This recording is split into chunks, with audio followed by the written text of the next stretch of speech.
Hey guys. So, I had a thought this morning that was kind of spurred on by a podcast I was listening to over the weekend.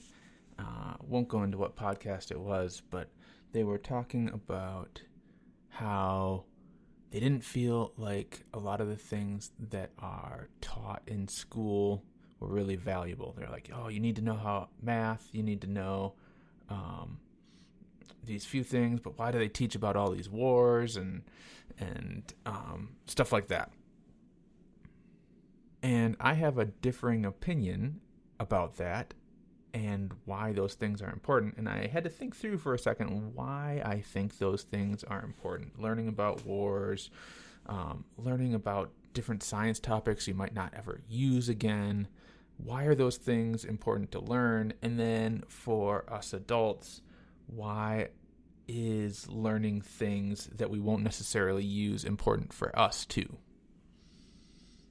And it really comes down to, I think, being a well-rounded human with a lot of ancillary knowledge gives us context to know the things that we don't know and know the things that we know in a much better way. And so then when we do have a topic that we do want to focus on, we have all of this extra context that helps us understand that topic way more quickly and with way less friction. And the thing is that being able to Google something doesn't give you that context when you're thinking through a problem or an issue in the same way that having the context in your head does. And this goes for like all areas of life, I think. If I'm thinking about, let's take a school example. If I'm thinking about a political issue that I see happening today and I'm trying to form an opinion about it, having a basic understanding of geography and how borders have changed over the years and what wars have been fought in the past and all those things gives me a context to start to digest the information that I am receiving today about whatever is happening currently in a more informed way. And I've heard more people lately who are like, "Oh yeah, I live in the United States, but I only know maybe where 3 states in the United States are." I'm like, how can you live in a country and not know where all the states are? And it's not because that's necessarily super critical to day-to-day life, but I don't understand how you understand what you're hearing about the world without that context of knowing where other people are living and what it is like in those places and those kinds of things. So I think it's really critical for that kind of understanding. But I think it also applies to things like tech work. I tend to try to read and listen to things outside of my immediate circle of work. So I work mainly in PHP, Laravel, AWS, DevOps stuff.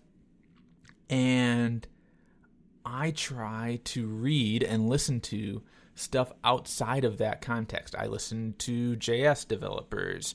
I listen to people who are into serverless stuff, even though I'm not doing serverless stuff really, because I want to understand the context that other people are coming from and the context that I am working in.